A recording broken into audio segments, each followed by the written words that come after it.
Hi, welcome to the second video in the series on Arduino basics. So in the last video, we talked about how to install the Arduino development environment. We talked about some of the basics of the environment, and we also talked about where to go to get an Arduino board and also how to hook it up. So we got all the way up to the point where now we're ready to actually start writing some code and sending it to the Arduino. So I've started a fresh program here, which is what you see. And this first video, we're going to talk about variables. So first off, what are variables? Variables are simply another name for something that we can use in the code multiple times. And the reason that we use them is because they can make our life a lot easier. You can, we'll get into an example here in a second, but I mean, you can rename things into a name that makes more sense to you so that it's easier to remember as you go through your code. So in this first example, we're going to go through how you would go about sending power to a circuit to turn on an LED. And I'll include a picture of what that looks like, but how we would go about doing that is, first off, we're going to come up here and set up a variable. So in this case, this is how we're going to do that.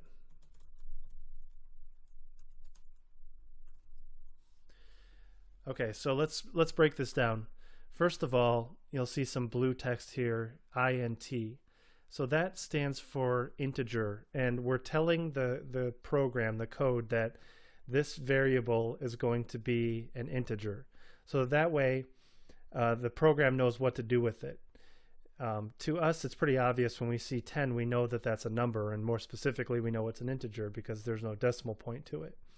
But the code and the program doesn't know that, so we have to explicitly tell it what type of information this is, so that it knows, for example, that it can do math on this number. It's a number, not a string of text or something else.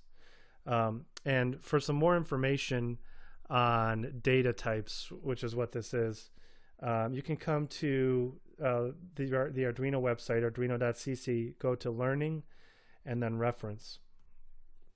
This is a great resource if you ever get stuck on something, if you don't know how to use a command.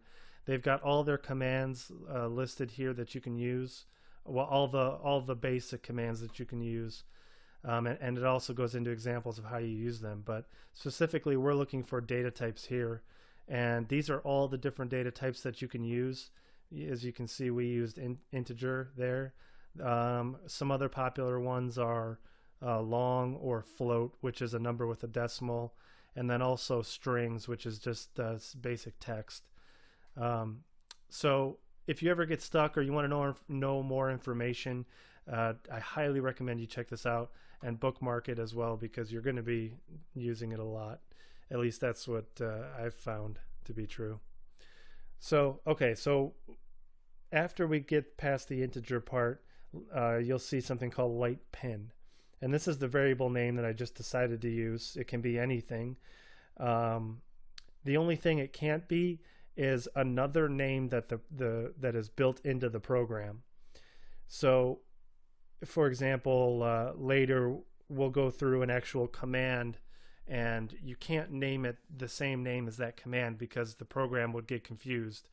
It already has built-in commands that it expects to see and do certain things with, and if you start naming variables the same thing, it just confuses everything, so it won't let you do that.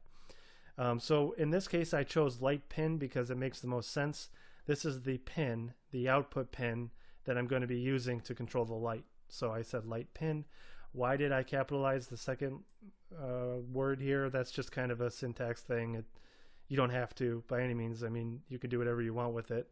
But that's just kind of the way that the Arduino coding works. For some reason, they capitalize the second word. So anyway, don't get too hung up on that.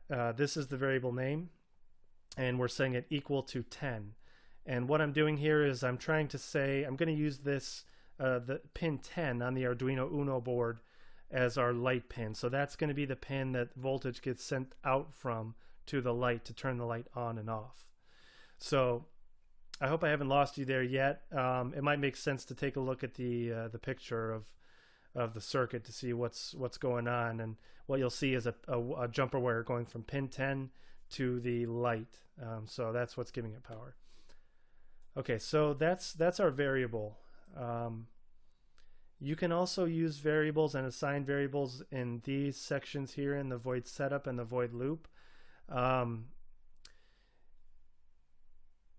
To keep things a little bit more clean and simple, though, it often makes a lot of sense to do it up here at the top, so that way you have one section where all your variables are declared. I'm not going to get into local variables versus global variables. That's a little bit beyond the scope of this post. So for now, I would say just declare all your variables up here at the top. That way you know where they are, and you can keep everything organized. So that's it on the video on variables. In the next video, we're going to talk about digital input and digital output.